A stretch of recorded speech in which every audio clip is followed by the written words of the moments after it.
الصلاۃ والسلام علیک یا سیدی یا رسول اللہ وعلی آلک و اصحابک یا حبیب اللہ۔ الصلاۃ والسلام علیک یا سیدی یا رسول اللہ وعلی آلک و اصحابک یا نبی نور اللہ۔ حضرت سیدنا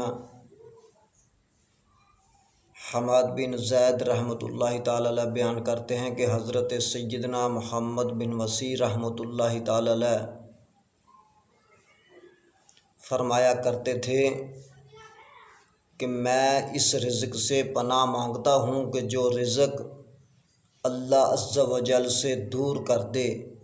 حضرت سیدنا حماد بن زید رحمۃ اللہ تعالی علیہ بیان کرتے ہیں کہ ہم حضرت سیدنا محمد بن مسیح رحمۃ اللہ تعالی علیہ کے پاس بیٹھا کرتے تھے۔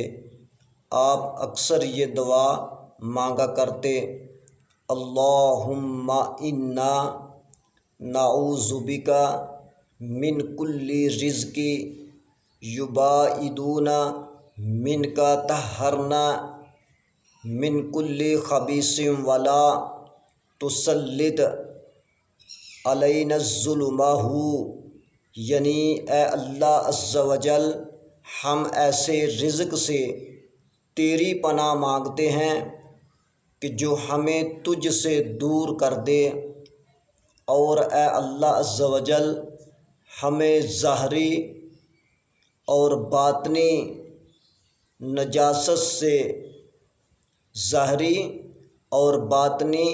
نجاست سے پاک کر دے، اور ہم پر ظالموں کو مسلط نہ فرمانا۔ پھر کچھ دیر خاموش رہنے کے بعد دوبارہ ان کلمات کو دہراتے۔ دوستو، بزرگان دین کا نظریات یہ ہوتے تھے کہ یا اللہ ہم کو ایسے رزق سے بچا کہ جو رزق ہمیں اللہ عز و جل سے دور کرے۔ ہم ایسا رزق نہیں مانگتے، نہ ہم کو ایسا رزق چاہیے کہ جو رزق ہم کو اللہ عز و جل کے ذکر سے دور کر دے۔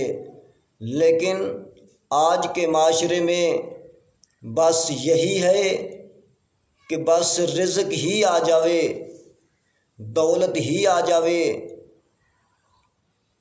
چاہے کسی ہی بہانے آ جاوے، جائز ہو یا ناجائز ہو، بس رزق چاہیے۔